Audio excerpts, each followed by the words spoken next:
ವನ ರೆಸಾರ್ಟಿಗೆ ಬಂದಿದ್ವಿ 2 ದಿನ. ನಾವು 2 ನೈಟ್ ಸ್ಟೇ ಇದ್ವಿ. ವನ ಹೆಸರೇ ಹೇಳೋ ತರ ವನದ ಮಧ್ಯ ಇದೆ ಅನ್ನೋ ಹಾಗಿದೆ. ತುಂಬಾ ಕಾಮ್ ಆಗಿದೆ, ರಿಲ್ಯಾಕ್ಸ್ಡ್ ಆಗಿದೆ. ಆದ್ರೆ ಹೈಲೈಟ್ ಇರೋದು ಇಲ್ಲಿ ಫೆಸಿಲಿಟೇಟರ್ಸ್ದು, ಇಲ್ಲಿ ಹೇಗ್ ನೋಡ್ಕೋತಿದ್ದಾರೆ ಮ್ಯಾನೇಜ್ಮೆಂಟ್ ಅನ್ನೋದು. From the moment we walked in, ಒಂದ್ ಕ್ಷಣ ಕೂಡ ನಮ್ಗೆ ಯಾರು ಅಟೆಂಡ್ ಮಾಡಿಲ್ಲ ಅಂದೇ ಇರೋ ತರ ಇಲ್ವೇ ಇಲ್ಲ. ತುಂಬಾ ನಗ್ತಾ ನಾವ್ 2 ಮಕ್ಳನ್ನ ಕರ್ಕೊಂಡ್ ಬಂದಿದ್ವಿ. ಅವರು ಅಣ್ಣ ಅಂತ ಎಲ್ಲಾರ್ನು ಮಾತಾಡ್ಸ್ಕೊಂಡು ತುಂಬಾ ಚೆನ್ನಾಗಿ 2 ದಿನ ಹೇಗ್ ಹೋಯ್ತು ಅಂತ ಗೊತ್ತಾಗ್ಲಿಲ್ಲ. ಅಂಡ್ ನಾವ್ ತುಂಬಾ ಲೇಟ್ ಆಗಿ ಬಂದ್ವಿ. ನಮ್ ರಿಕ್ವೆಸ್ಟ್ ಮಾಡಿದ್ವಿ, the chef had to prepare food. ಅವಾಗ ಹೇಗಿತ್ತೋ ತುಂಬಾನೇ ಚೆನ್ನಾಗಿತ್ತು ಫುಡ್. ಎವ್ರಿ ಸಿಂಗಲ್ ಮೀಲ್ ತುಂಬಾನೇ ಚೆನ್ನಾಗಿತ್ತು, ಯಾವ್ದು ಚೆನ್ನಾಗಿಲ್ಲ ಅಂದಿರೋ ತರ ಇರ್ಲಿಲ್ಲ. ಅಂಡ್ ಎಲ್ಲಾರ್ಗೂ ಇಷ್ಟ ಆಗಿದ್ದು ಇಲ್ಲಿ ಕಾಮ್ನೆಸ್ ಮತ್ತೆ ಹೈಜೀನ್.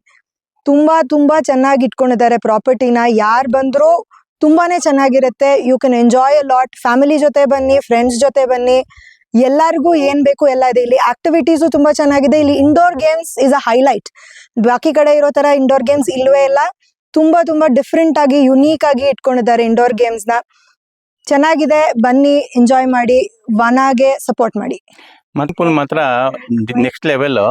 ನಾವೆಲ್ಲ ಸ್ವಿಟ್ಜರ್ಲೆಂಡ್ ಅಬ್ರಾಡ್ ಅಲ್ಲಿ ನೋಡೋ ತರ ಇನ್ಫಿನಿಟಿ ಸ್ವಿಮ್ಮಿಂಗ್ ಪೂಲ್ ತರ ಇಲ್ಲಿ ಆ ಕಡೆ ವ್ಯಾಲಿ ಇರೋ ತರ ಕಾಣುತ್ತೆ. ಈ ಕಡೆಯಿಂದ ನೋಡಿದ್ರೆ ನೀವು ಅದು ಬಂದು ಎಕ್ಸ್ಪೀರಿಯನ್ಸ್ ಮಾಡಿದ್ರೆ ಗೊತ್ತಾಗುತ್ತೆ. ಆ ಕಡೆ ಕಂಪ್ಲೀಟ್ ನಿಮ್ಗೆ ಸನ್ಸೆಟ್ ಈವ್ನಿಂಗ್ ತುಂಬಾ ಚೆನ್ನಾಗಿರುತ್ತೆ. ನೀವೆಲ್ಲೋ ಹೋಗಿ ಸನ್ಸೆಟ್ ನೋಡೋಕ್ಕಿಂತ ಈ ವನಾಗ್ ಬಂದು ಈವ್ನಿಂಗ್ ಸನ್ಸೆಟ್ ನೋಡಿದ್ರೆ ನೀವು ಎಲ್ಲೋ ಟ್ರೆಕ್ಕಿಂಗ್ ಹೋಗಿ ನೋಡ್ಕೊಂಡು ಸನ್ಸೆಟ್ ಪಾಯಿಂಟ್, ಸನ್ರೈಸ್ ಪಾಯಿಂಟ್ಸ್ ಅಂತ ನೋಡ್ಕೊಂಡ್ ಬರ್ತೀರಾ. ಅದೆಲ್ಲ ಇಲ್ಲೇ ನೋಡ್ಬೋದು ನೀವು ಬಂದ್ರೆ. ತುಂಬಾ ಚೆನ್ನಾಗಿದೆ, ನೆಕ್ಸ್ಟ್ ಲೆವೆಲ್ ಟ್ರೀಟ್ಮೆಂಟ್. ಫುಡ್ ಮಾತ್ರ ನೀವು ಇಮ್ಯಾಜಿನೇ ಮಾಡೋಕ್ಕಾಗಲ್ಲ. 3 ಸ್ಟಾರ್ ಹೋಟ್ಲಲ್ಲಿ ಕ್ವಾಲಿಟಿ ಹೇಗಿರುತ್ತೋ ಆ ತರ ಮಾಡ್ಕೊಡ್ತಾರೆ. ನಿಜವಾಗ್ಲೂ ಶೆಫ್ ಮಾತ್ರ ತುಂಬಾ ಎಕ್ಸ್ಪೀರಿಯನ್ಸ್. ನಾವು ಕೇಳಿದ್ದೆಲ್ಲ ಮಾಡ್ಕೊಡ್ತಾ ಇದ್ರು.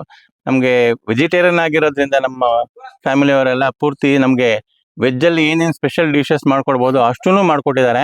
ತುಂಬಾ ಥ್ಯಾಂಕ್ಸ್ ವನ ಅಂಡ್ ಟೀಮ್ಗೆ. ಹೇ ಪೇಪ್, ಹೇ ಪೇಪ್, ಹೇ ಪೇಪ್. Thank you Vana. Thank you.